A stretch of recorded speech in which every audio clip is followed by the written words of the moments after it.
మాజీ మంత్రి సబితా ఇంద్రారెడ్డి మీడియాతో మాట్లాడుతూ నిజంగా తెలంగాణ రాష్ట్ర ముఖ్యమంత్రి రేవంత్ రెడ్డి కంపెనీలు పెట్టాలనుకుంటే పరిగి చుట్టుపక్కల మోమిన్పేట వద్ద 1000 ఎకరాల భూమి ఉంది, అక్కడ పెట్టండి. తెలంగాణ రాష్ట్ర మాజీ ముఖ్యమంత్రి కేసీఆర్ అక్కడ భూసేకరణ చేసి పెట్టారని మాజీ మంత్రి సబితా ఇంద్రారెడ్డి స్పష్టం చేశారు. అదే కాకుండా పరిగికి 10 కిలోమీటర్ల దూరంలోనే రాకంచర్ల వద్ద 200 ఎకరాల భూమి ఉందని అక్కడ పెట్టండి అని తెలిపారు.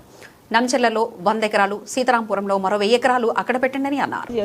నిజంగా మీరు కంపెనీలు పెట్టాలంటే మీరు పరిగి చుట్టుపక్కల మోమిన్పేట ఎంత దూరం ఉందో 50 కిలోమీటర్లు, 1000 ఎకరాలు ఉంది అక్కడ పెట్టండి కంపెనీలో. కేసీఆర్ గారు అప్పుడు ల్యాండ్ ఎక్వైర్ చేసి పెట్టినారు, అక్కడ ఏ సమస్యలు లేవు. తీసుకున్న భూమి అట్లాగే ఉంది, అక్కడ పెట్టండి. అదే కాకుండా రాకంచల్ర పరిగికి 10 కిలోమీటర్ల దూరంలో 200 ఎకరాలు ఉంది, ముందు అక్కడ పెట్టండి కంపెనీలు.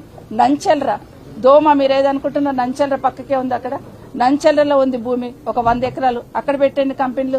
సీతారాంపురం ఒక 50 కిలోమీటర్ల దూరంలో ఉంది, అక్కడ ఒక 1000 ఎకరాలు ఉంది, అక్కడ పెట్టండి కంపెనీలు.